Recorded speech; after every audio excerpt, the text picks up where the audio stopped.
Hi, Kat here for Lightwave Digital. And continuing on with our series of celebrations for May the 4th, which is Lightwave's new kind of birthday, and we're celebrating, obviously Star Wars or anything science fiction this year. I've gone and put together a scene here that demonstrates a couple of different concepts for working with our lens flare system plus our lights that we were working with as part of the volumetric engines. Now, in this particular scene, I don't have the volumetric engines on just yet because I have volumetrics disabled. So let's go and enable them while we watch them reappear in VPR.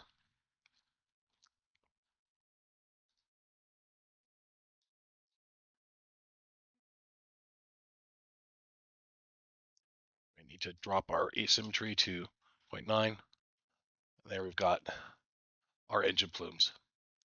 So this works very well, but how's this scene actually put together? Well, a couple of things. In an attempt to kind of replicate something that was from the first film, or A New Hope, which was episode 4,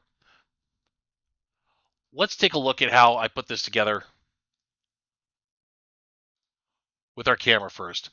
Now, our camera is loose from the scene. What I mean by that is this isn't parented to anything, but it is traveling over a number of frames. So I have basically an animation here that runs from about 0 to 125 frames or 120. And the camera starts off a little bit tilted and moves forward quite slowly, but it's still, in terms of relative motion, based off of the scale of our Death Star here in the scene, which I put together really quickly using an asset that's also probably older than these X-Wings. So it's not super high quality or anything. It's just something I could use really quickly to demonstrate in this video. This gives us a really good camera framing right off the top and travels towards it while leaving me free to have the rest of our characters, i.e. the X-Wings, plus our background asset for the Death Star, to be repositioned but still travel along a null that carries the X-Wings forward. So we can see that the X-Wings themselves also have some animation on them.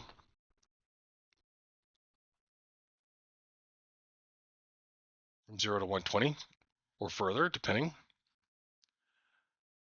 And I can very easily move things around to reframe stuff without having to worry about moving my camera too much. If I want to, I obviously have the ability to do so, and it's really easy for me to take, for example, this whole assembly and parent those to another null and move that around as much as I want in the scene. But for this, I basically wanted to keep things as close to our center axis as possible because of the scales involved with a large asset like this in the background. Because this thing is quite considerably large. It's not a small object. I think it's about 500 or 600 meters in size, or possibly larger. And obviously the Death Star was, I believe, 64 or 63 kilometers or 36 kilometers. And if I actually did that in scale, we would get into a situation where looking at it in OpenGL will be quite difficult. There are certain limits in there. However, let's go to the options panel, and there is something that you can do to help that out. Going into the display under GPU, first thing I want to talk about is the amount of lights that are involved. Because OpenGL has a default, normally when you fire up Lightwave for the first time, of 8 lights, if you want to see things with all the lighting in there that's available, you're going to have to increase this number to the maximum amount that your GPU can handle. Now, technically, this has been removed as a setting for limits. You can punch this up to whatever you want, but there is a practical hard limit that's built into whatever your card's capacity is, as well as still conforming with the OpenGL libraries. But for now, Lightwave doesn't really care if the number is 128 or 2048 or whatever. It doesn't matter. It will always go up to the maximum if you set it to a number. Keep in mind, though, if you are trying to work with a scene with hundreds of lights or something, this may very drastically impact things. But if you need to see those lights so you can tell the engines are on or off or whatever it might be, you can. Just keep in mind that lights are independent with their OpenGL properties. So we go and select all lights. Oops. Select all lights and turn our OpenGL properties off. They will be off, yet still appear, of course, in render. So getting that out of the way, let's go back to 64 and a couple of other things. In our current scene, there's a function called full scene parameter evaluation. This function does slow the interface down a little bit as it evaluates geometry more accurately than the fast kind of get it in, get it out, and display it as quickly as possible method. However, if you need full scene parameter evaluation, the purpose of this is to allow Lightwave to be more accurate in its evaluation of items that have deformers or objects that are very, very far out into space more precisely. There's an old story when they went out to do the Phantom Menace and the droid ship scenes. They tried to build that in Maya with accurate scales, and it completely blew apart because of the way that Maya handles its math internally. Most programs actually have this problem. It's gotten better over the years, and Lightwave was one of the better ones to deal with in the first place. But the development team many years ago included a function called full scene parameter evaluation to help deal with that when you're taking into account a scene that has items that are, in terms of the scale of a world, if you want to call it that, or a universe, where we're dealing in megameters or thousands of kilometers or miles. So full scene parameter evaluation, if you get into a situation where your geometry starts to really start to break up and it doesn't display well in OpenGL, or it even starts to render problematically, full scene parameter evaluation will help sort that out. So getting back to our subject matter here, because we've got a really nicely composed shot, I'm not going to move things around very much, but I do have the individual capacity to use the move path tool and reposition things basically wherever I want. Now, I really like looking at this stuff in OpenGL because it's so pretty in my graphics card. Even though I'm not using a GPU, I find that if I'm working in OpenGL and I'm recording with the screen recording software, it starts to get a little hiccupy. But I am going to go and turn on OpenGL wireframe display instead of working in the texture shaded solid mode when I do this, because I can record the screen without it skipping around, and I can go and individually grab stuff and see the handles for any of the items that I want to grab and start moving them around using the move path. This means that I can move the entire animation path to anywhere I want and reposition items without having to keyframe their start and end position individually. So let's go and grab another X-Wing here and kind of put it somewhere a little bit more interesting.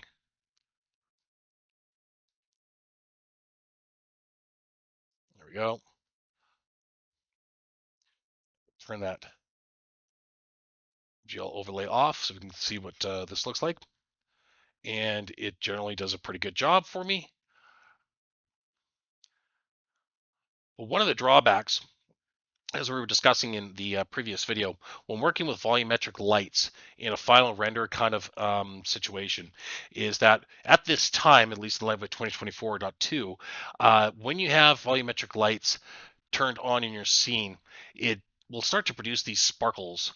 Now, these sparkles are coming from the fact that when Lightwave evaluates a volumetric effect over top, sometimes it can't see through that effect to the surfaces underneath that may need additional refinement in the unified sampling system that now exists in physically based renderers, specifically the one in Lightwave, and I've seen this problem in other render engines as well.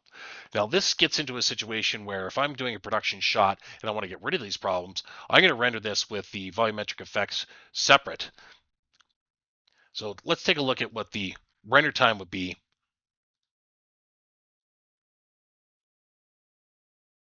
All the volumetric lights. So this is going to go pretty quick.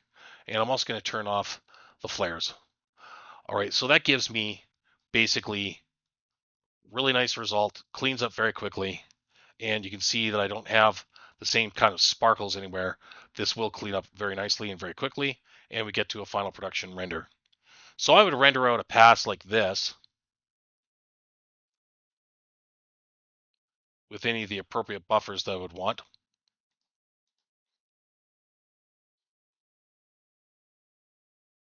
And then do another pass with lens flares, but all of our objects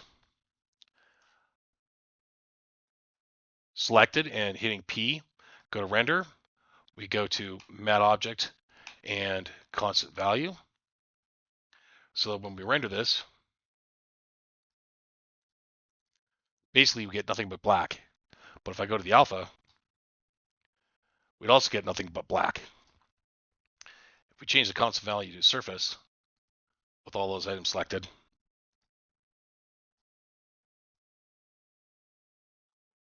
we can see that we just get the alpha channels for this.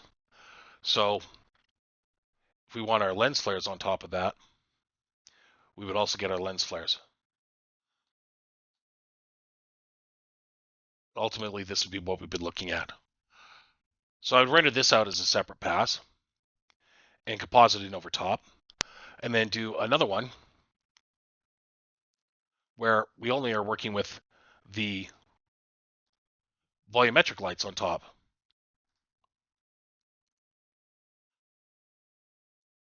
This way, the volumetric effect can render cleanly, and it's not going to interfere with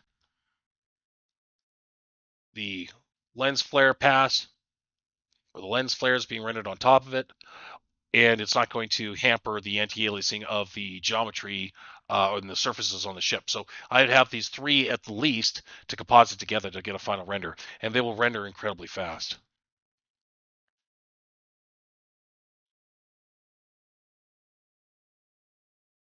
So in some cases, it's actually better to break out individual passes like this, not only for speed purposes, but also to improve the final render quality as they come together as a composited shot.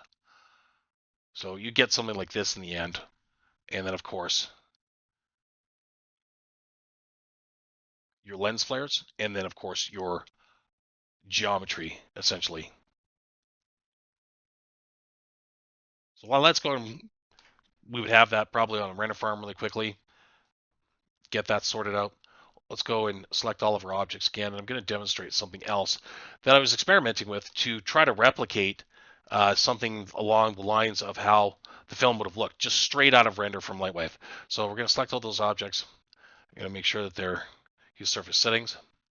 Okay, let's go back to not displaying the MGL wireframe over top. And in our effects tab, under scene, image processing, it's Control F8 if you want to bring it up. Okay, we have a function here that's called tone mapping. Now, tone mapping is a method of adjusting the image based on a predetermined mathematical algorithm for color with some additional functions. So in Lightwave, we have several different tone mapping sets. We have linear, Reinhardt, filmic, and ACES filmic. So if you've ever heard of ACES, you can get access to the filmic response for it. And you can start dialing things up like the exposure. You can change hue, saturation, brightness, contrast. You can really blow things out this way. But if I let this clean up a little bit, you can see it actually looks like it was shot on a piece of celluloid. Been overexposed, of course.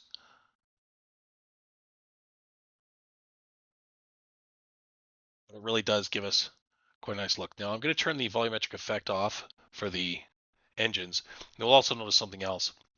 Because of the film response that's involved with this particular algorithm, we get a really, really nice look to the engines. And granted, I'm overexposing this, but if we're saving to a high dynamic range image format such as EXR or HDR or any of the other ones that support 96-bit per pixel color, then we're going to get a lot more detail and latitude in our images that we can work with in compositors. So keep in mind, I'm still working in an sRGB mode with everything adjusted from linear color so it displays properly on my display. But working with a tool like this, you can really start to see how the latitude algorithm for something like ACES Filmic or Filmic can bring a shot to life very quickly. Now, granted, I'm completely blowing this out, but we've got other features and functions in here like cutoff, so we can drive things a little bit more back into reality. Let's go back to like 2. It's a little dark, but still dark and mysterious. But it's depending on which angle you're looking at something with the lighting, it actually looks very filmic, like it was shot in 1977 or 1976 or 1979 for Empire Strikes Back or 1981-82 for Return of the Jedi. So let's go back to 0.025. You can see the differences there. And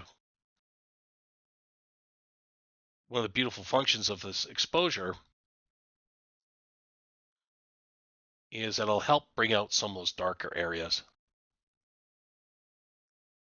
So if you ever had anybody tell you to watch your blacks, then you don't want to do it by trying to add additional fill lighting or something like that, or throwing more rays at a radiosity solution, or using ambient occlusion to do stuff. You might want to take a look at the tone mapping functions.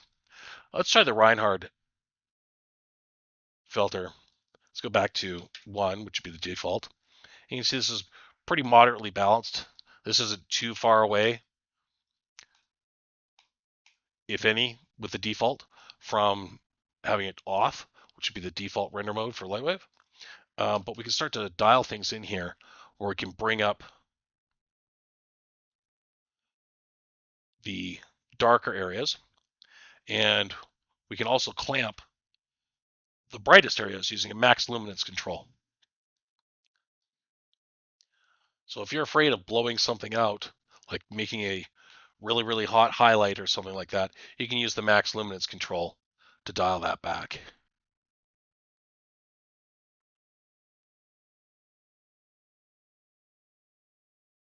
Of course, exposure will be a factor.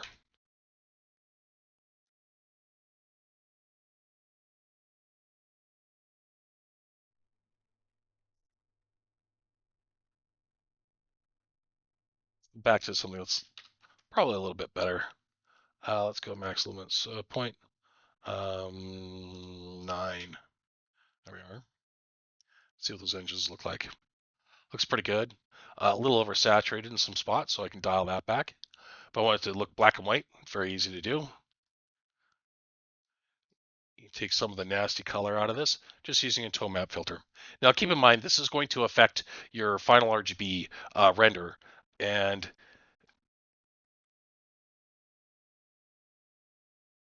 any of the buffers that are in there that are just regular color buffers will not be affected. So even though you might be going for a particular look in your final RGB render buffer, keep in mind that it's not going to impact anything else other than that one buffer with this tone map tool. So I could adjust this all day, and looking at it in diffuse direct mode, it's not going to impact that whatsoever. It's really only going to do this for final RGB, which is good because you can ship a compositor your renders, and they will have all the material put to work it back to beauty, as they say in compositing. But you can also have your look dev, so the compositor can go and compare what it was supposed to look like based off of your CG supervisor or visual effects supervisor's art direction when you're working with them, as is normal with somebody hovering over your shoulder or as it might be, and say, yeah, I like that a little bit brighter. I want it, a little bit more, like this. And then when they go and put it back together in compositing, they have all those elements through all the different buffers that you're going to be saving up for them, and they can go to match it based off of the final render buffer. So when they put all that stuff together, they can take these types of numbers if they have similar tone mapping filters in the compositing program and reapply them to the final composite so that it closely matches what you were looking for in the first place, or do a final grade on it and try and match it that way. One of the reasons why I like this tone mapping tool is because it does give me better internal kind of exposure possibilities on things like these engines. Otherwise, they really come out really saturated with default. And if I want to show a compositor what it should look like, I can get something like that.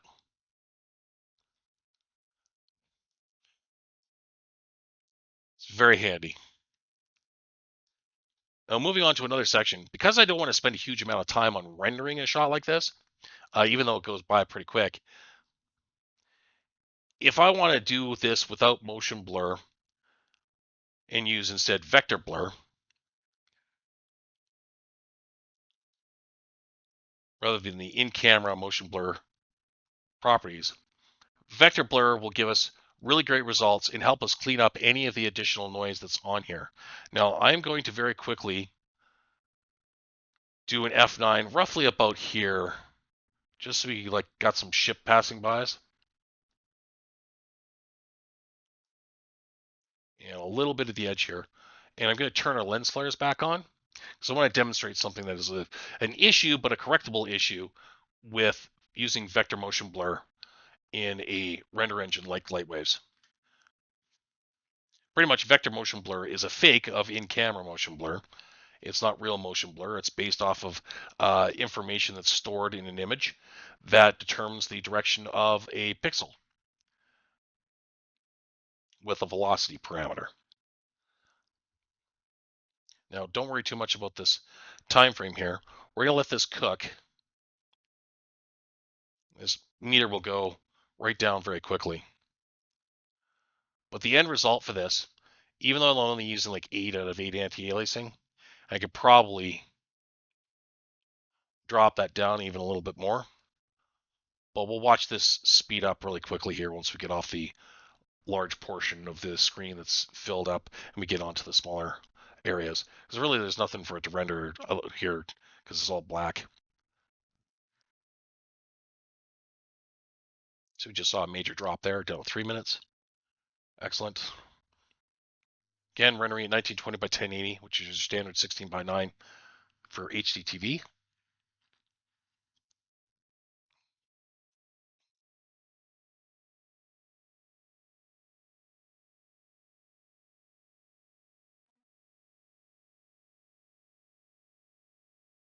Two minutes.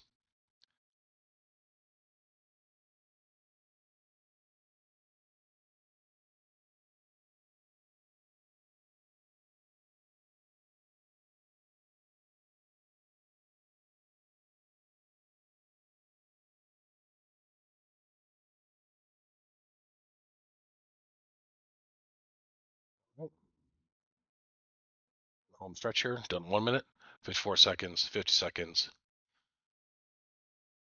40, 30, and pretty much done. Okay, so last step that it's doing is it's basically writing information out and completing to the image. Now I'm looking at that 50%, but I want to zoom into this because I want to demonstrate something that happens with vector motion blur. Let's see this kind of dark edge down here, and we see kind of a weird line that's happening right at the edge of frame. Well, the reason for that is because vector motion blur only understands what is physically on the screen in its camera view. This means you'll see edges around the frame depending if something is moving past it with portion of it covered. This is a perfect example where we're flying away from camera, or if you had something coming towards camera but a portion of it was off the side. And it's not going to understand what that is because the camera can't understand where this is going because it can't see it because it's out of frame. Now, to compensate for that, we introduced a function into Lightwave a very long time ago called overscanning. Now, overscanning gives you the ability to take a render that's this size and then add another 10 to 20 pixels on each edge of frame, left, right being width, and then top down being height. And this way, let's go 25 pixels. We will get a render that is overscanned a little bit. You can now see the edge of frame. When this renders out, we've got more information that can be understood by the camera and then feed that into the vector motion blur tool.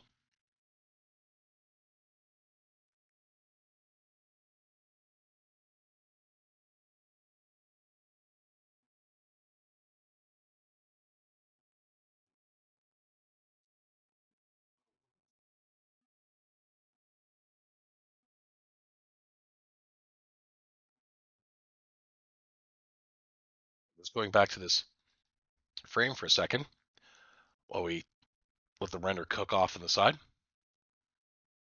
One of the drawbacks of using vector motion blur is that it can sometimes produce weird artifacting in your alpha channel. You can see the haloing of the ship here. And there's a good reason for that. It's because the software is basically saying, hey, you need to be a little bit blurry in these areas. And that's part of the blur that's being evaluated. Now, this is not something that happens with Lightwave's in-camera motion blur, because it's actually blurring pixels based off of camera mathematics for how long a shutter is open and how many frame step iterations you want to include.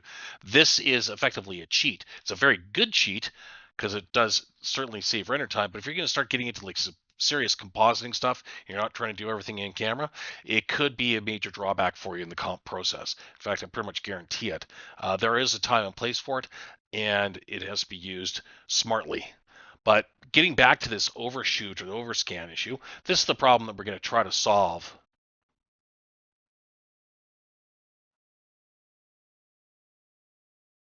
Let's go back to our frame here. Okay, the render is actually done. Very good stuff. Actually finished much faster. So now what we've got, if we go and zoom in,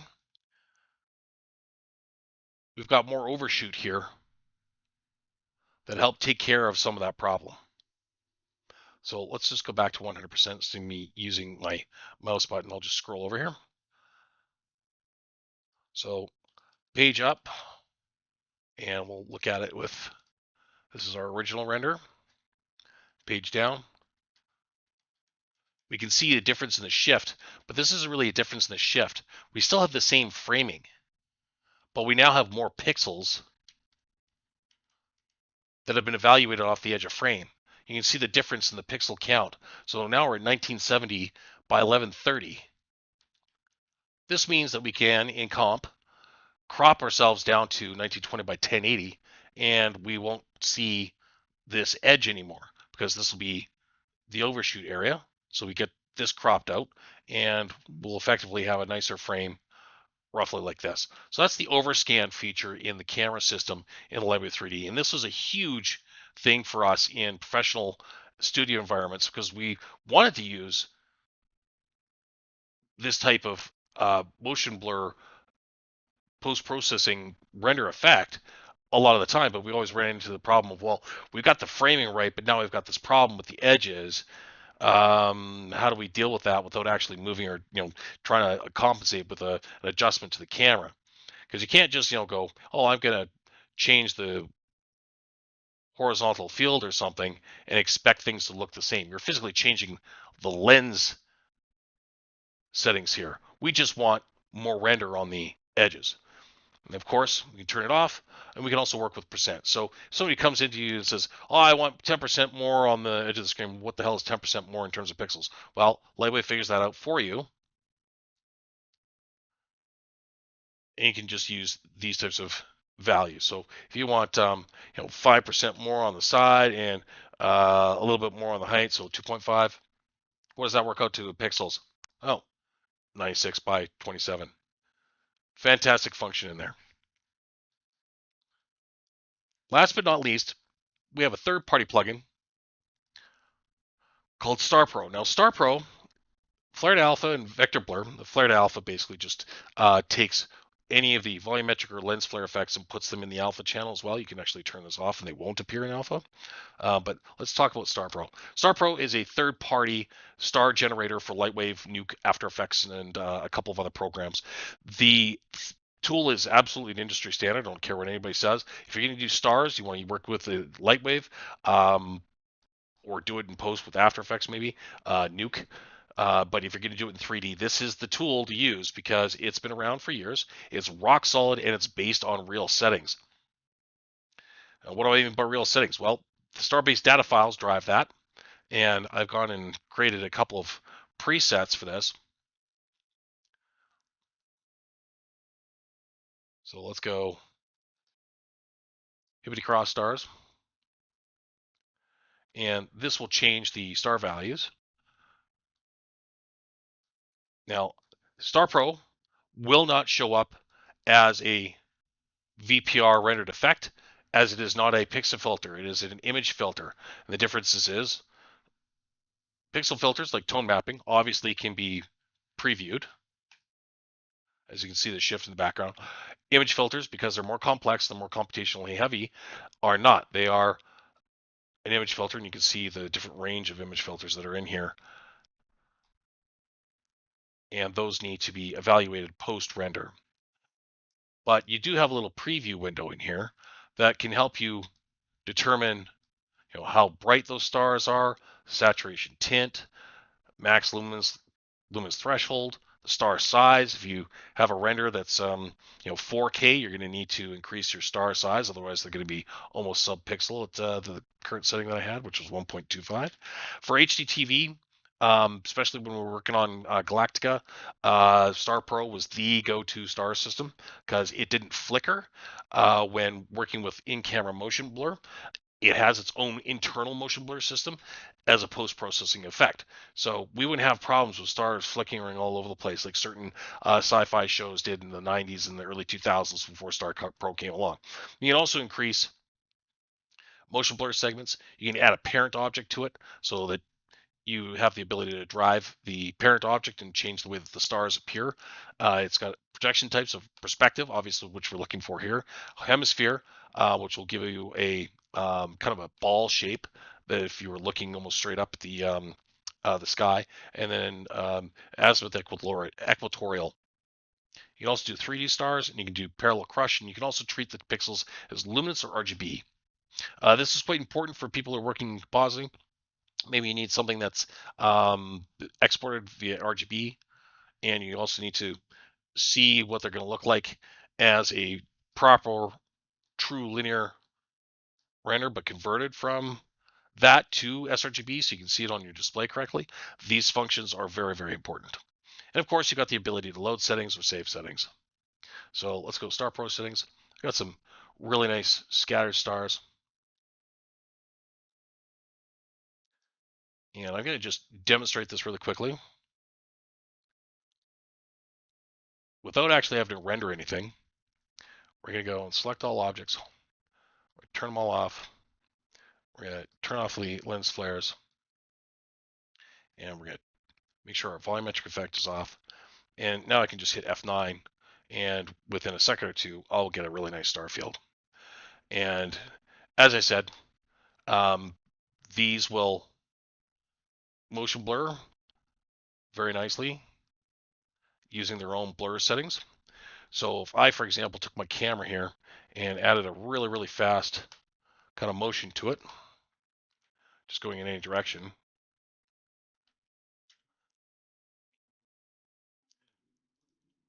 its stars will blur on it. Let's try something a little bit more drastic than that.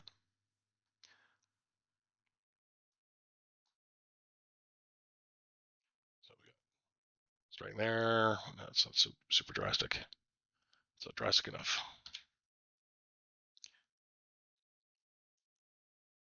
So I'm like whip panning off of this just to demonstrate what the blur looks like with Star Pro. You can see how nice that is. It's very, very fast to render, and we've got very nice streaks.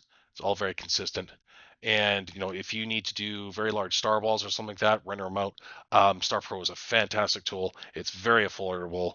I believe it's under $100 now, and it's available from Mass Digital, MASDIGTIAL.com.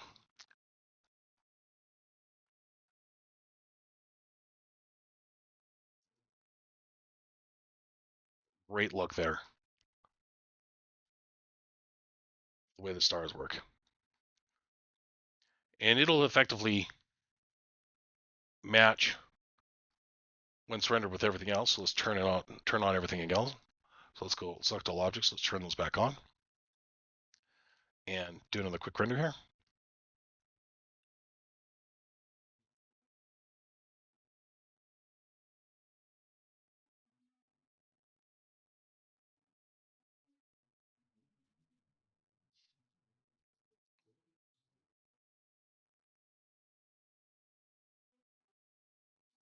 It's going to be a little bit slower this time because I've got that overscan function turned on, but not by much. Render time is going to be largely determined by what's on screen and the camera can see, and of course, the complexity that's in your scene. But you can see here that with this render, just took 31 seconds, and we've got something that very, very quickly can be made to look absolutely photoreal.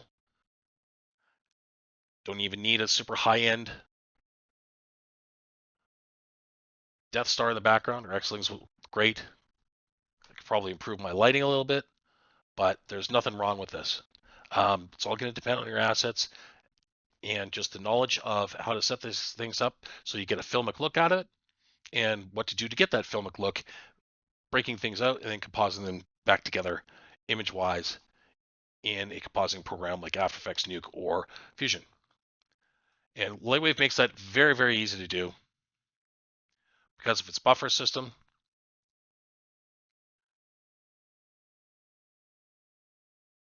Just world class. We can see our normals. We can see our vectors. So let's say we didn't want to render it with the vector motion blur tool on. We can get our motion out.